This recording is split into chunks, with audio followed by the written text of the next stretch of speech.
The signs and the symptoms of eating disorders, and how do we approach the topic with a teenager if we believe they do have an eating disorder? It's incredibly prevalent for teenagers, adults, even young children to engage in disordered eating, but parents are at a complete loss of what to do when they see their child acting differently around the dinner table. It's really important to spend time with your child, eat dinner with your child, eat snacks with your child, be around them. And it's silly to have to say that, but in our society we are so busy. We're at soccer practice and baseball practice, doing homework, working late, and we don't spend as much time with our children as we need to.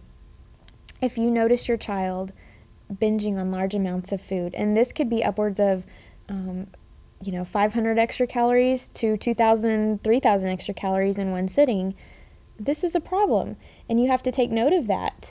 If you see it becoming a pattern, take note of that. Another thing that usually accompanies binging, but not always, is purging of the food, where the child will go into the bathroom and vomit the food that they had just eaten. Also, on the flip side of that is restricting calories.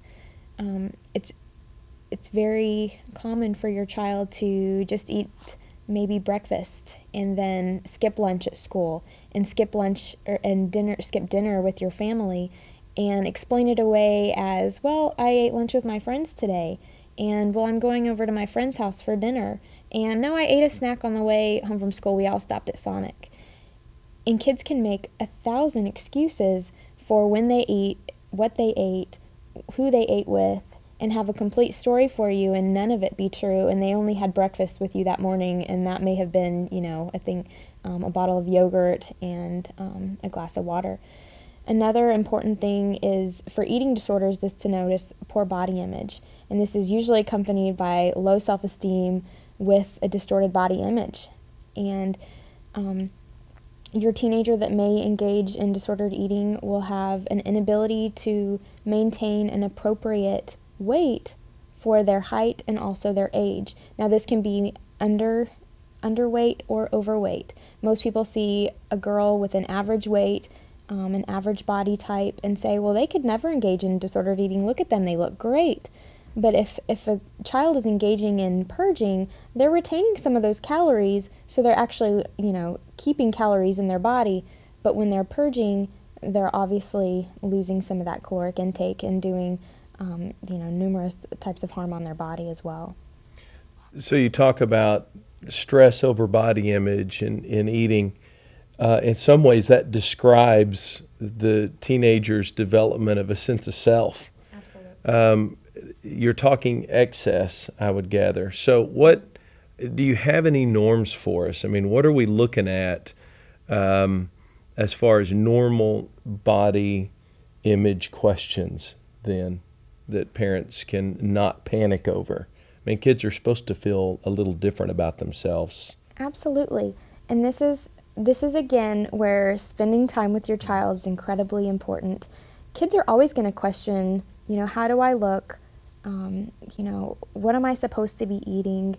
Is this healthy? Is this not healthy? It's important to model a healthy body image as a parent to your child, so that when they do have questions and you tell them what the right answer is, they know what the right answer is because they've already seen you modeling it, engaging in that behavior their entire life.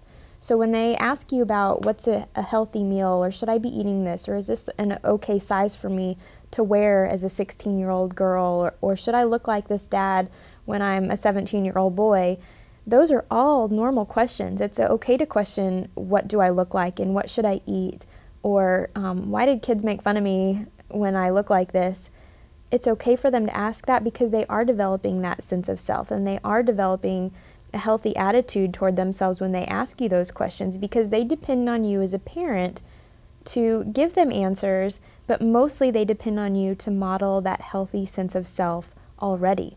Because in an adults don't always have a healthy sense of self, but it's important for us to try to model that in the best way we can as parents. So the most important mirror that your kid will ever look into is the mirror of their parents or adults that they care about eyes. Absolutely. And parents being the biggest role model, sometimes forget, and they think, well, they spend so much time with their friends and their teachers and at school and with their football coach or their soccer coach, and they begin to think, well, they're really looking up to all these people in society and their friends and all this peer pressure. Well, really, the biggest person in your child's life, and your child probably doesn't voice this to you very often, but the biggest person in their life is mom and dad. And it's important for us to keep that as a constant thought in our mind, because everything we do, kids are a sponge, and they will take in every single thing you do and mirror it without even thinking. Is the core of an eating disorder, whether it's too much or too little, is it the food, or is it an indication of something else going on? Sometimes, but a very small percentage of the time, it is about food. Sometimes kids are just picky and they don't understand what to eat or how to eat, but a large amount of the time it comes from a bunch of different factors. Sometimes it's media. Our media is filled with images, and we are bombarded with media images throughout the day, whether it's billboards or magazines or TV shows or MTV.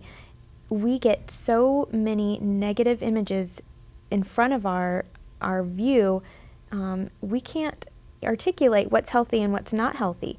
And usually when it's coming from Hollywood or another source of media, it's usually not healthy. And so eating disorders typically are, happen because of that. However, there are other things. A lot of times there are medical problems that are going on inside of your teenager's body, and you have no idea, and they may have rapid weight gain or weight loss because of that.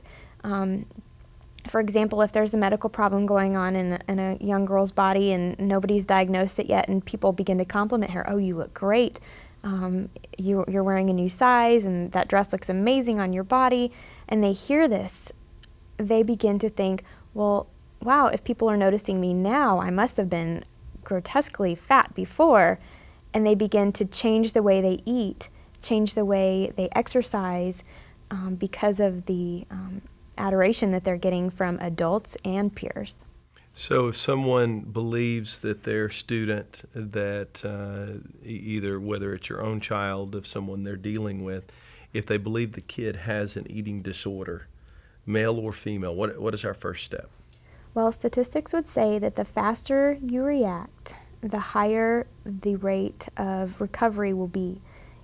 With an eating disorder, if it's a long ingrained, if you have had a child that has had an eating disorder for years upon years, that doesn't mean that there won't be success in recovery. It just means you need to react right now. If you have somebody that is just beginning to flirt with the idea of an eating disorder, just to change little patterns about the way that they live each day, if you react immediately, treatment will be even faster. The best thing to do as a parent is to get your child in with the treatment team. And what I mean by treatment team is first and foremost, their primary care doctor is the best place to start, because if something medical is going on with your child, they will diagnose that immediately.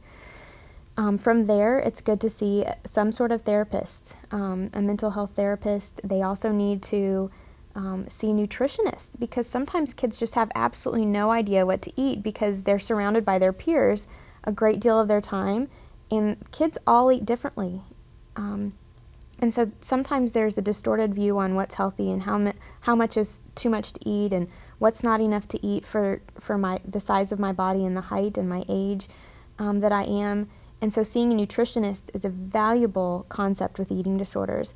And then also sometimes a psychiatrist might be needed to engage in the treatment team, because with eating disorders, it's highly prevalent that there's some sort of anxiety or depression or just lack of coping skills that only a psychiatrist can be able to work with as far as medication management.